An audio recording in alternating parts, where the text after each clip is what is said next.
Você sabe o nome disso em português? Isso! Nesse vídeo eu vou te ensinar. If you're a beginner, click on the first link in the video description. E não esqueça de ativar as legendas para você entender todas as explicações. Quando falamos sobre animais, existem palavras muito específicas que utilizamos somente nesse contexto. Por exemplo, quando falamos sobre o sexo feminino e o sexo masculino, para animais utilizamos nomes específicos. Um animal masculino é chamado de macho, e um animal feminino é chamado de fêmea.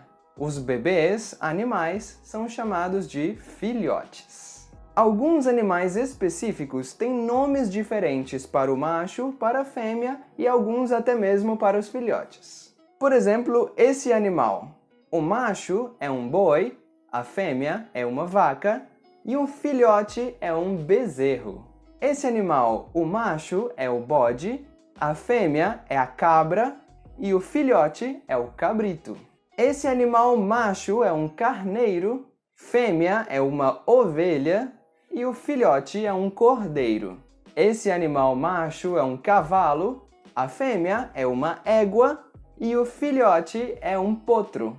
Outros animais têm masculino e feminino, mas não têm nomes específicos para o filhote.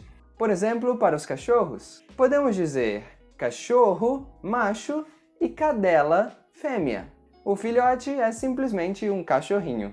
Por último, alguns animais têm o mesmo gênero, mesmo quando são machos ou fêmeas. Mas é importante saber que cada animal, em geral, possui um nome, e esse nome pode ser masculino ou feminino.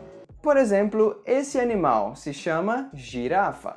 A palavra girafa é uma palavra feminina, então eu sempre digo uma girafa, mesmo se eu não sei se é macho ou fêmea.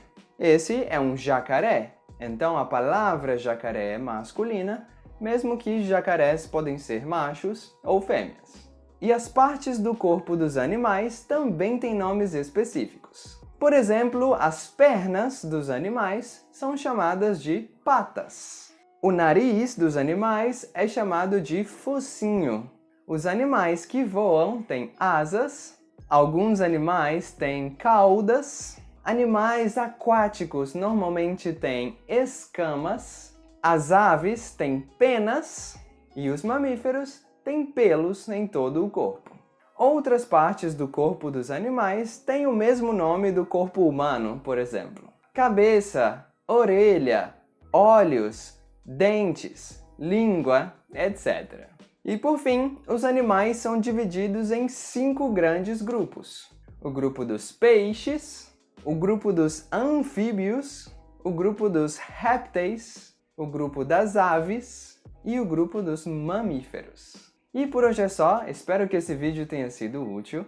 Não esquece de clicar no like se você gostou e se inscreva no canal para você não perder os próximos vídeos. Aqui na tela eu vou deixar mais 2 vídeos para você continuar aprendendo português.